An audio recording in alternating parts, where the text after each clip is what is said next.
This week, we're going to look at some crazy accessories that totally change your power tools. Plus, Toolbox Buzz checks in with Makita, and Kyle gets a new tool that we all want, but we can't have. This is your Power Tool Week in Review.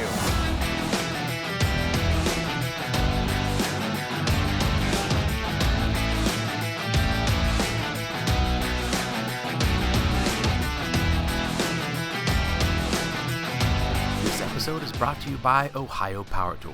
Pro tools, pro service, all at the best prices at ohiopowertool.com. And Skill Saw, true to the trade since 1924. Welcome back, Power Tool fans. I'm Rob. And I'm Sarah. It's January 29th, 2021, and we've got a lot to talk about on today's show. And as you watch, if you like this episode, hit that like button. And if you love it, subscribe. Our first up is with Rob Robillard over at Toolbox Buzz, who's used several Makita tools on the job site for the last 4 years, and today he's telling us if he's happy or not. Rob takes a look back at his original reviews of the Makita drywall cutoff saw, their compact cordless router, the AVT rotary hammer, and his obvious favorite, the Makita 6.5-inch track saw. Tool reviews are a dime a dozen these days, and most seem to cover a weekend of use. But in this case, Rob made these tools permanent members of his remodeling crew and properly put them to work for 4 years. If you're gonna find a flaw in any of these tools, you'll do it in 4 years of hard labor. Rob ends up sharing a ton of great insight into these Makita tools, and if you watch, I promise you'll learn something. Head over to Toolbox Buzz for the follow-up. We've been watching Kyle over at RR Buildings for years now, somehow entranced by a pair of guys building post-frame buildings. If you haven't tried it, you really should. Anyways, this week he took a break from building to show off a new tool, and you're gonna want one. This is Kyle's new Kubota KX44 compact excavator. Through a partnership with Kubota, they sent him this tiny excavator to try out this year, and Kyle's acting the way I do when I get a new circular saw. I realize that most of us will never have a need for a KX40, but it sure is fun to live vicariously through Kyle, which is what we usually do when we watch his content. Kyle is thrilled so far with his new toy, suggesting it's the best thing since sliced bread. But if I'm being honest here, I feel like there's already been several things that are better than sliced bread, like duct tape, WD-40, and canceling plans at the last minute. But yeah, that Kubota takes the cake. For the full review, head over to RR Buildings. Recently, the new Milwaukee M12 multi-tool has got a lot of attention, specifically making a splash over at Skill Builder, where it was fighting way out of its weight class. But our buddy Nate over at Doorstream Tool Reviews reminded us this week that there's an even more powerful option from Milwaukee. That's the all-new M18 fuel oscillating multi-tool, and yeah, it's bigger, more powerful, and Nate seems to like it a lot. He pairs it up with the previous non-fuel version to directly compare the two, and he finds the new one more capable while producing far less vibration.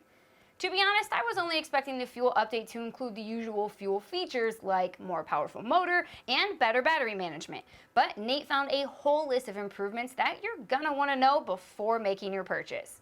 You can find the full review over at Doorstream Tool Reviews. All right, it's time for some tool talk, guys. Last week, we talked about a new battery technology from a startup in Israel that promises super fast charging time, and we asked if you guys thought it would change the world. There were many of you who reminded us that simply being able to fill a battery quickly doesn't mean our outlets can handle it. James Bruce pointed out if charging in an hour requires 100 watts, then charging the same amount in 10 seconds will require 36,000 watts or 150 amps, which is a good point. This week's Tool Talk is about accessories that change the function of your tool entirely. I don't change a lot of oil filters, so you can understand my confusion when I first saw this oil filter wrench on the end of an impact over on Reddit. I'll have you know that 98% of all the comments on that post are understandably angry people calling for the head of the jerk who used an impact to over-tighten that filter. So our question this week, what accessory do you love that changes the use of your power tools? Maybe the Prezi attachment that turns your circular saw into a carpenter's chainsaw? Or how about that spider scraper blades for your recip saw?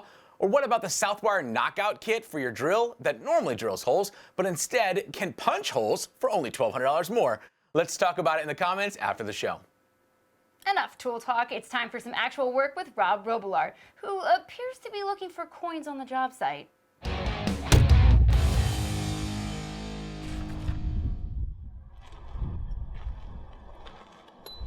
Hey guys, how are you this week? We're great, Rob. How are you this week? I'm doing great.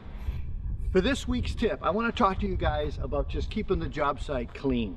I use a magnet around the job site like this, and you'd be amazed at the amount of nails you pick up. If you don't pick them up every day or at least a couple times a week, this stuff gets dug into the ground by footprints and excavation and all kinds of stuff, and then it just starts popping up over the years after the remodeling or the building.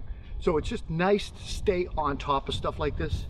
You know, it's like 50 bucks for a magnet. It takes about 10 minutes to walk around and sweep the perimeter of the project. It's well worth it, and your clients will appreciate it.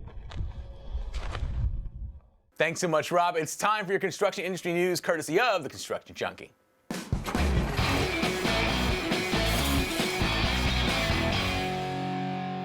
Last week, Liebherr, producers of awesome cranes and even awesomer crane videos, revealed the world's first battery-powered crawler crane, prompting Elon to give up on making cars and suggest we all just get one of these.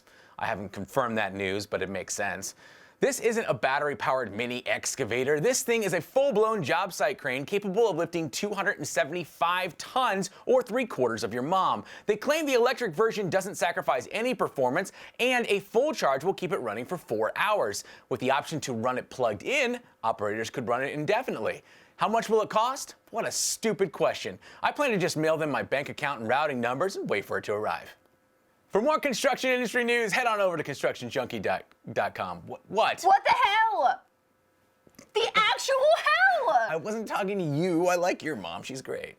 Last week, we interviewed some really smart people from Ego, which you can watch right here. Special thanks to Skill and Ohio Power Tool for sponsoring this episode. Guys, we couldn't do it without you. Don't forget to like and subscribe so you don't miss a thing. We'll see you next week.